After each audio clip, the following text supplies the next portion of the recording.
कसूर नहीं है, लेकिन अगर आप गरीब मरोगे तो ये आपका कसूर है।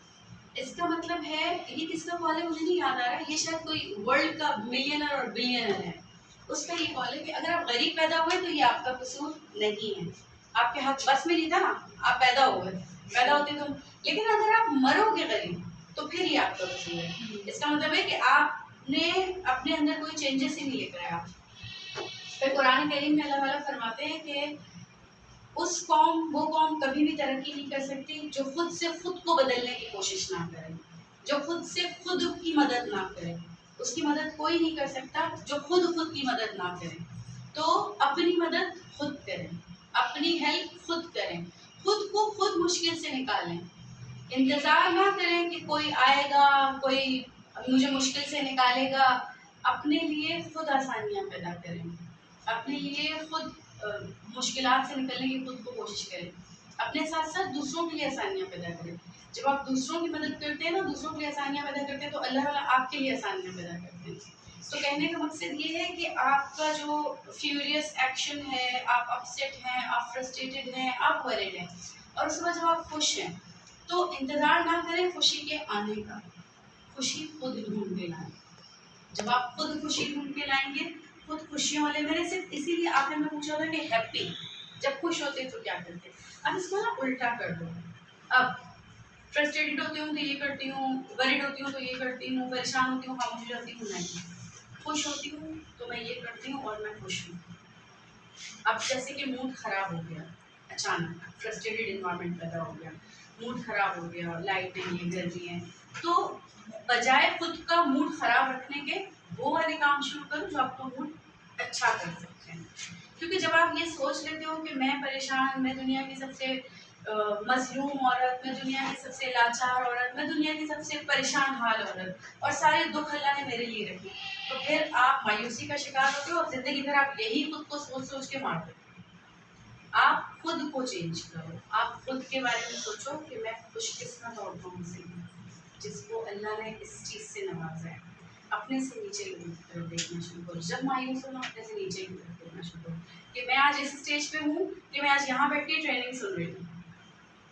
कुछ अब देखो इसमें से कितने लोग होंगे, बमुश्किल 18 से 20 लोग हैं जो इस ट्रेनिंग में मौजूद हैं। फिर इसको भी पॉजिटिव लो कि ये नहीं सोचो कहाँ लाके बिठा दिया, पंखा नहीं है, हवा नहीं है, लाइटिंग, ये सोचो कि मुझे फ्री ऑफ कॉस्ट चीज़ें सुनने को मिल रही है, मुझे फ्री ऑफ कॉस्ट इल्म गेन करने को मिल रहा है। यही ट्रेनिंग अगर मैं कहीं बाहर से जाके अपनी प्रोफेशनल लाइफ में करूँगी तो 30-30 हज़ार रुपये की एक ट्रेनिंग है, 40-40 हज़ार रुपये एक ट्रेनर के होते हैं। तो ये इसको पॉजिटिव वे में लेकर जाओ, बजाय इसको कि नेगेटिव लेने के कि भाई ये क्या, मुझे किधर बिठा दिया, मेरा क्या काम, ये वो। अब आप जब खुद ब खुद सेल्फ एनालाइज करोगे ना, तो आप सोचोगे कि यार यही ट्रेनिंग अगर मैं आगे कभी लेने जाऊंगी, इन फ्यूचर मुझे सर्टिफिकेट की नीड होगी, तो मेरे पास तो ये सर्टिफिकेट है, मैंने तो इतने इतने कोर्सेज कर रखे हैं, वो भी फ्री में। और जब आगे के दौर में मजीद महंगाई होगी, मजीद हालात खराब होंगे, तो ये जो शायद फ्री ऑफ कॉस्ट भी ट्रेनिंग हो रही है ये भी बंद हो जाएंगी, फिर ये भी चार्ज करने लग जाएंगे, फिर ये भी बोलेंगे कि ठीक है एक ट्रेनिंग के 10,000 दे दें, अगर पूरा स्कूल ट्रेनिंग कर रहा है तो 50,000 दे दें, 60,000 दे दें। मैंने आवा खान से ऐसी ट्रेनिंग ली है जिसकी एक फीस मेरे स्कूल ने एक वर्कशॉप की 25-25 हज़ार रुपये पे किया आवा खान वालों ने मुझे ट्रेनिंग्स करवाने के लिए, उलमा ने पास करवाने 35-35 हज़ार रुपये। बहुत बड़े ऑडिटोरियम में वो ट्रेनिंग होती थी, हाँ इस तरह से नहीं होती थी, फुल चिल्ड इन्वायरमेंट होता था, लेकिन सीखने को वहाँ भी मिला, सीखने को यहाँ भी मिलेगा। लेकिन बशर्त ये कि आप लोग अपने वरीड, अपने एंगरनेस को पॉजिटिव वे में लेकर आएँ, बजाय नेगेटिव में रहने ऑल द टाइम। अच्छा जी,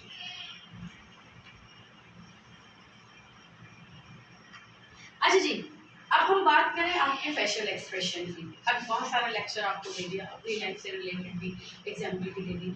अब हम बात करें कि एंगर मैप की, कि अगर आप गुस्से में होते हैं तो आपका फेस कैसा होता है। कभी खुद को भी तो ऐसा भी होता है ना, आप रो के जाते हैं, शीशे के सामने खड़े होते हैं, अगर खुद से भी बातें कर रहे होते हैं, मुंह भी धो रहे होते हैं, खुद को भी पोस रहे होते हैं, दूसरों को भी बोल रहे होते हैं, उस सिचुएशन, क्योंकि आप जिंदगी है।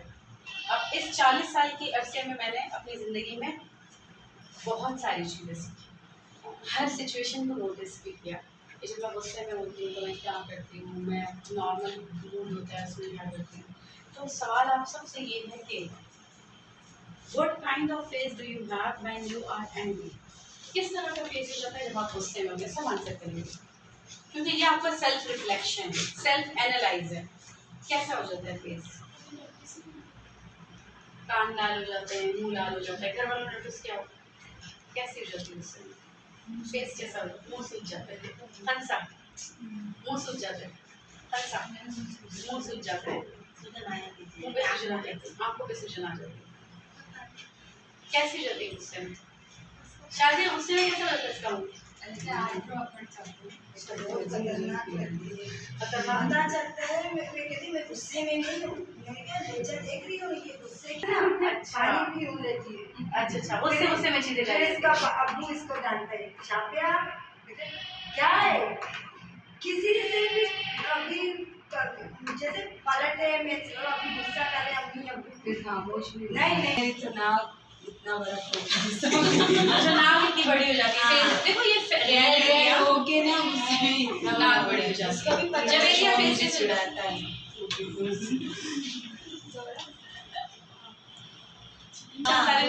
मैं कपड़े धो देती हूँ, तुमने तो देखा है ना, गुस्से में कपड़े, गुस्से में शादी किसी में गुस्से में जो काम करना भी नहीं है, जल्दी काम, जल्दी जोरा ठीक हो गया। जवेरिया क्या करती हो गुस्से में? शक्ल कैसी हो जाती है ये बताओ। आज गुस्से में हो? नहीं गुस्से में आज शक्ल कैसी हो जाती है? इसको बीच बीच में स्किप कर देना, जो एक्टिविटीज इनसे रिलेटेड एक्टिविटी है। गुस्से में क्या भी बोलते हो? अच्छा, अम्मी से लड़ाई बोलती क्या है? कुरान पढ़ना, वजू करना, ये एक फैक्ट है, ये आपका गुस्सा कंट्रोल कर देता है। च्युइंगम खाने से गुस्सा कंट्रोल हो जाता है, मुंह बंद हो जाता है ना, फिर अपने भी लगे रहते हैं। अच्छा, नाचे के लिए बोलने की तारीफ करते तो गुस्सा कंट्रोल हो जाता है। अच्छा, कोई शेयर करना चाहेगा? मेरे सामने कोई मुस्कुराए तो कोई मुस्कुराए तो आप सही करती हो। स्केचिंग, फिर स्केच इसीलिए तो आपकी सारी गुस्से वाली ऐसी नहीं, दिमाग में हाथ जा रहा है, दिमाग बाहर आ रहा है। हाँ, गुस्से में करती है स्केचिंग? नहीं वो सही करती हूँ, मतलब कुछ लिखने में बैठ जाती हूँ, क्योंकि आपकी स्केचिंग में एक लेसन होता है हर बार। ये चीज़ मैंने नोटिस किया, आपकी स्केचिंग आप ऐसी स्केचिंग करती हो जिसके अंदर कहीं ना अंदर की चीज़ बाहर आ रही है। मैं तो गोली से होगा ये वो कोई मोमो मेरा बाप भी था। अच्छा जी, अब हम बात कर रहे हैं कि गुस्सा बेसिकली गुस्से में क्या होता है। गुस्से के अंदर एंग्री, गुस्से के अंदर बेसिकली आपकी सोचने की सलाहियत खत्म हो जाती है, अंदर ही अंदर चीजें सोच रहे होते हैं। गेटिंग टू लो टॉलरेंस, और आपका बर्दाश्त का जो वो होता है, कंट्रोल होता है, वो आपका लो लेवल पे जा रहा होता है। अच्छा जी, स्नैपिंग एट अदर्स, दूसरों को कुछ बोल देना या झड़क देना या ये बोल देना कि खामोश हो जाओ, बस मुझसे बात नहीं करो, ये एक नॉर्मल बिहेवियर है। Annoying situation. नर्वस, अब बात हो रही है नर्वसनेस की। हमने एंगर डिस्कस कर लिया, फ्यूरियस डिस्कस कर लिया, मीन्स के वही परेशानी गुस्से वाली आलम, फ्रस्ट्रेटेड इन्वायरमेंट डिस्कस कर लिया। अब बात हुई नर्वस की। नर्वस क्या होता है?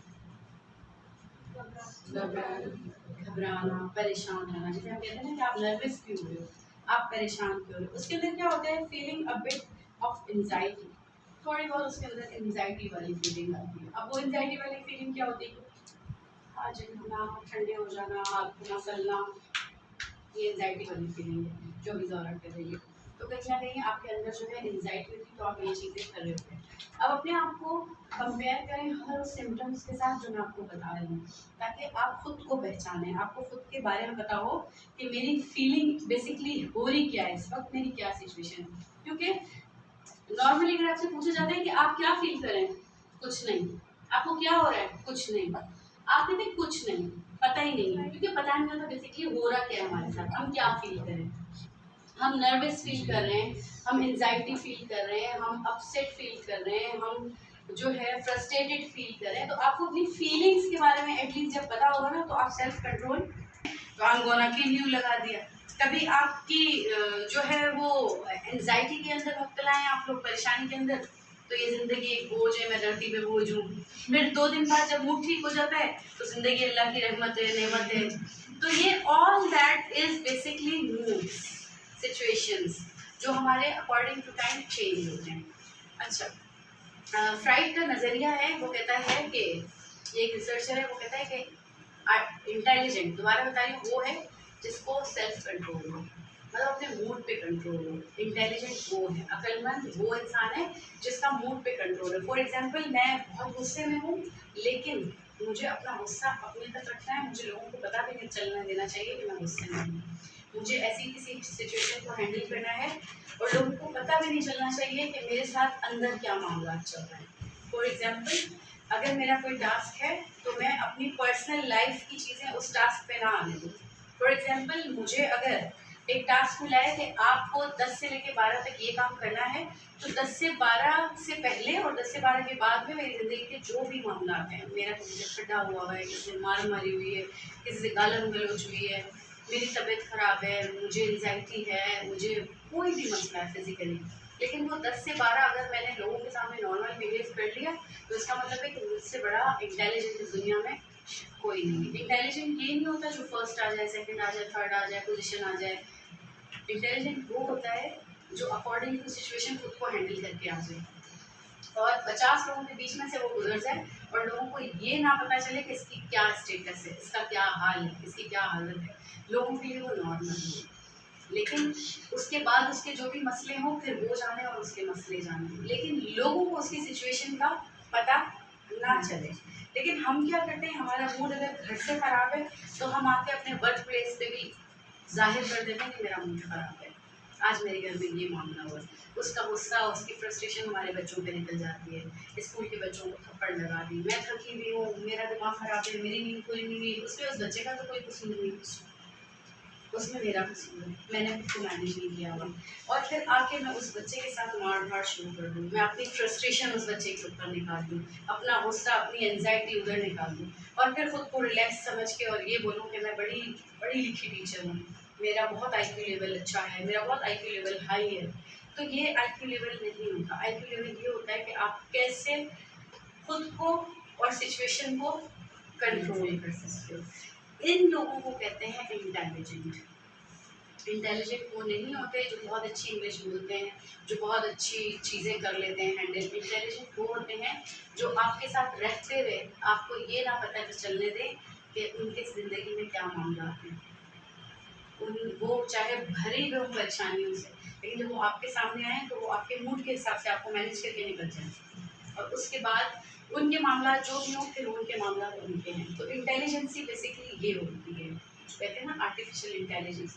आर्टिफिशियल इंटेलिजेंस तो बेसिकली अब सारी जो डिजिटल लिटरेसी हो गई उससे रिलेटेड चीज़ें होती है जो हम आर्टिफिशियल लेके चल रहे होते हैं, लेकिन जो ओरिजिनलिटी होती है आपकी इंटेलिजेंस ये होती है कि आप अपनी फीलिंग्स को हिडन रखो।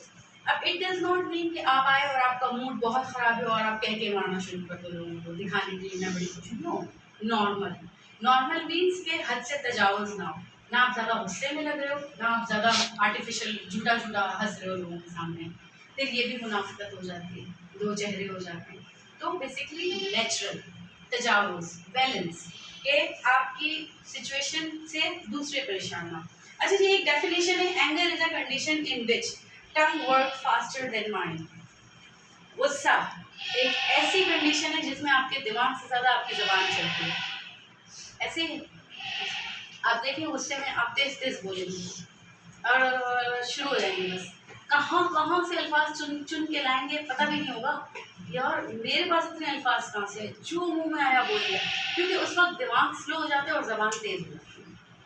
और ऐसे ही होता है, आप देखें आप दिमाग से काम नहीं लेते जब आप गुस्से में होते हैं, फिर आप ज़बान से ही काम ले रहे होते हैं, आपकी ज़बान में जो आया वो बोल दिया। और इसीलिए कहा जाता है कि ज़बान से निकले हुए अल्फाज उस तीर की मानंद हैं जो म्यान से निकल गए और जिसके ऊपर जाके गिरे वो तीर, ये सिर्फ वो जानता है कि किसी के मुंह से निकले हुए अल्फाज उस पर कैसे दिए। और जिसको हर्ट करते हैं वो तीर, वो अल्फाज, फिर वो इंसान काफ़ी टाइम लेता है उसको भूलने में। कहने वाला तो कह जाता है लेकिन सहने वाला भी सह जाता है, लेकिन वो जो सहना होता है वो आसान नहीं होता, उसको भूलने में टाइम लगता है। तो इसीलिए कहा जाता है कि आप जितने भी दुनिया के पढ़े लिखे इंसान हैं, तालीम याफ्ता हैं, शऊर याफ्ता हैं, अगर आपकी ज़बान आपके साथ नहीं है तो इसका मतलब है कि आपके साथ कुछ भी नहीं। हज़रत अबू बकर सिद्दीक़ का कौल है कि मेरी ज़बान ने मुझे सबसे ज़्यादा परेशानी में डाला, इस ज़बान की वजह से मुझे बड़ी परेशानियाँ उठानी पड़ी। तो ज़बान एक ऐसी चीज़ है जिसको कंट्रोल करना बहुत बड़ा टास्क होता है, बहुत बड़ा काम होता है, क्योंकि हम अकॉर्डिंग टू सिचुएशन इसको चलाना चाहिए, अकॉर्डिंग टू सिचुएशन। और इसीलिए बोला जाता है कि फजूल बोलने से खामोश रहना ज़्यादा बेहतर है। अब हम किसी का दिल ना दुख जाए, आपने एक्स्ट्रा तो बोल लिया।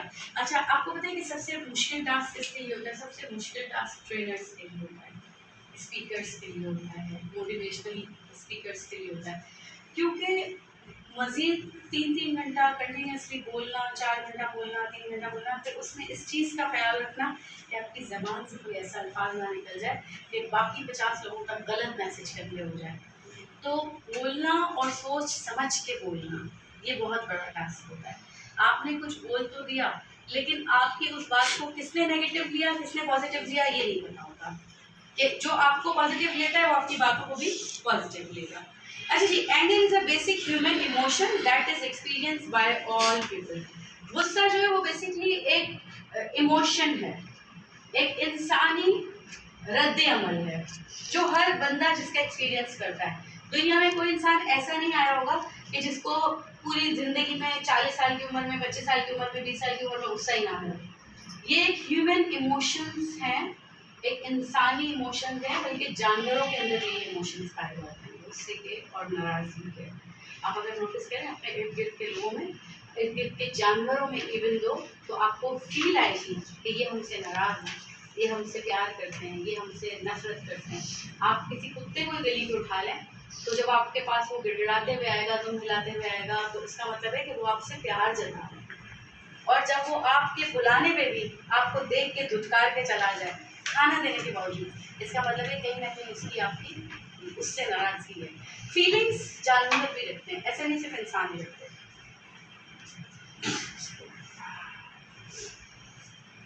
अच्छा जी, ये जरा एक तस्वीर देख लें। ये दो मर्द और औरत हैं, एक दूसरे के ऊपर उंगली उठा उठा के लड़ रहे हैं। ये गुस्से वाली फीलिंग है। नजर आ रहा है सबको? आ रहे हैं? दिमाग में सबसे पहले कौन आया? अब जिस बच्चे का फैमिली इन्वायरमेंट अच्छा होगा, डेफिनेटली उसके पेरेंट्स इसके दिमाग में नहीं होंगे, और जिसकी फैमिली में ये गुजर चुका है, उन बच्चों के दिमाग में सबसे पहले अपने माँ बाप आते हैं। ऐसा होता है ना? मुझे भी अपने अम्मी को देख के आ रहा है पहले, क्योंकि ऐसी फैमिली में रहे हैं। अच्छा, ऐसे